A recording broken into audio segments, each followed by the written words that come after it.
Hoy por fin os traigo uno de esos temas que me habéis pedido hasta la saciedad, que tiene que ver con la época victoriana, en concreto con la educación, la escolarización y el aprendizaje en esta era.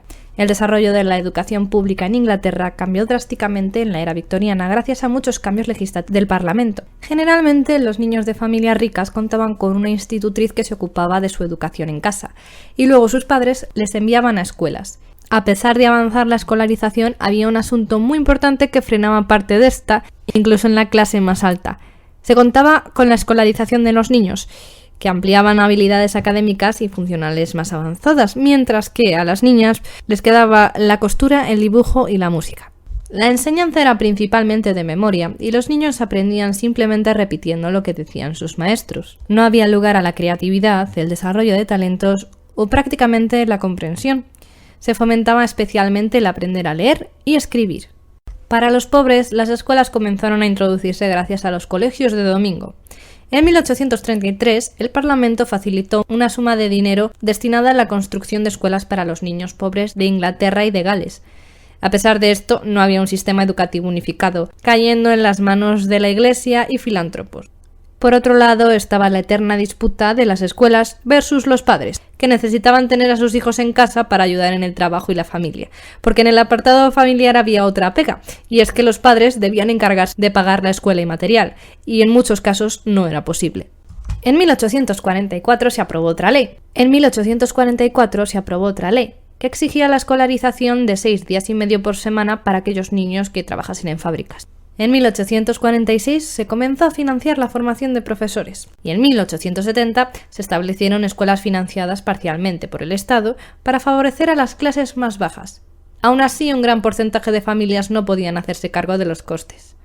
A raíz de esto surgieron escuelas improvisadas, llamadas Ragged School, que estaban destinadas a huérfanos o niños muy pobres, con padres abusivos y alcohólicos en la mayoría de casos. Otros eran hijos de convictos que se habían visto en las calles por esta cuestión. Además, estas escuelas proporcionaban almuerzos y comidas. Las Ragged Schools se establecieron para proveer educación básica a huérfanos y niños muy pobres. Esta idea fue desarrollada por un zapatero de Portsmouth, John Pounds. Él mismo comenzó a enseñar sin cobrar. Thomas Guthrie le ayudó a asentar esta idea llevándola a Edimburgo, y el sheriff Watson hizo lo mismo en Aberdeen. Estas escuelas fueron un gran éxito y alcanzaron un gran número de alumnos con el tiempo. Generalmente las manejaban las iglesias, las enseñanzas se basaban en la caridad y religión. Para esto contaban con muchos voluntarios que se prestaban a enseñar también. Además, les enseñaban otro tipo de materias que servían para trabajar en un futuro, como tejer o jardinería. Las Dame School, que pasaron a ser básicamente guarderías, y que en su mayoría solían dirigir mujeres. Para 1880 se instauró otra ley para la escolarización entre las edades de 5 y 10 años, para que éstas fuesen obligatorias, y era mucho más firme, pero no tan firme ya que permitía el abandono temprano en las áreas agrícolas. Lo que sí que hacía era poner una multa a los padres de los niños que no asistiesen. En el 93 la edad de abandono escolar se elevó a 11 años y se establecieron escuelas para sordos y ciegos. Años más tarde se aumentó un poquito más hasta los 13 años. Las materias que se enseñaban en estas escuelas públicas eran lectura, escritura, aritmética y dictado. Para las clases de matemáticas se utilizaban un abaco. Generalmente el horario de las escuelas era rezar por la mañana, lección matutina de 9 a 12 y tras el almuerzo clase de 2 a 5 de la tarde. Siguiendo con el tema del material, el papel era muy caro y la mayoría de alumnos utilizaban pizarrines. Cuando los profesores comprobaban la lección, volvían a borrar y comenzaban escribiendo otra cosa.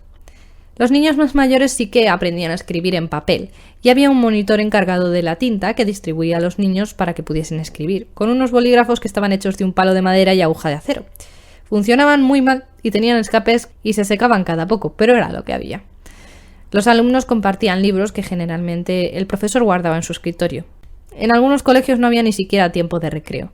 Por otro lado, las escuelas no contaban con sistema de calefacción y en el mejor de los casos había una estufa situada muy lejos que era insuficiente para una sala y menos para un edificio entero.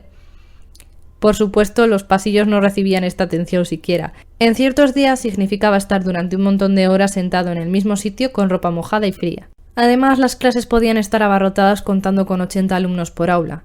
En los pueblos esto cambiaba un poco, pero no era raro ver a niños de 6 años en la misma clase que niños de 10. Por alguna razón decidieron que lo más apto era tener edificios con ventanas altas para evitar que los niños mirasen a la calle y se pudieran distraer.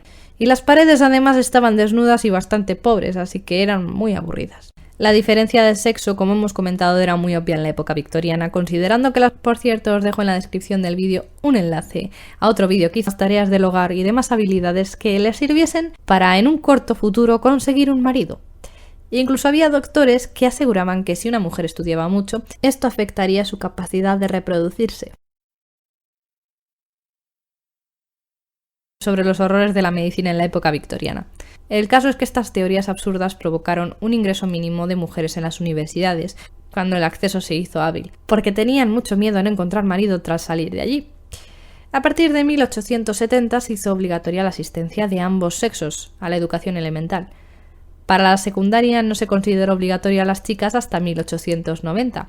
Aunque había profesoras, no se las tomaba tan en serio como a los hombres, se las exigía elegir entre una carrera o el matrimonio, mientras que los profesores, por otro lado, sí que podían tener ambas. Por otro lado, esto hizo que hubiese más mujeres en estos puestos, ya que los hombres podían acceder más fácilmente a trabajos mejor pagados. Los profesores eran considerados auténticas autoridades a las que había que obedecer en todo, y si no, estos se encargaban de aplicar castigos a sus alumnos.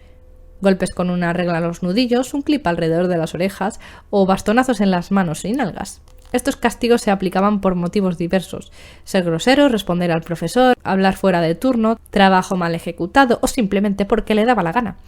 En Escocia era muy popular el uso de una correa de cuero. Y además los profesores solían llevar un cuaderno para ir apuntando los castigos que aplicaban. Por otro lado, se tendía a ridiculizar a los chicos más lentos o con dificultad para aprender. Les ponían un gorro en forma de cono que les tachaba como burros, con la D de Duns. Y generalmente tenían una esquina reservada para marginar a este chico. Estos castigos solían durar sobre 1 hora y en ocasiones incluso les colocaban en una plataforma reservada para esta humillación. Además, a los zurdos les castigaban si no utilizaban la mano derecha. Respecto a la formación, los profesores no iban a la universidad, sino que iban aprendiendo sobre la marcha en muchos casos. Cuando un alumno destacaba particularmente, solían tomarlo como pupilo y darle el cargo de monitor, por lo que la gran parte de estos terminaba tomando el relevo.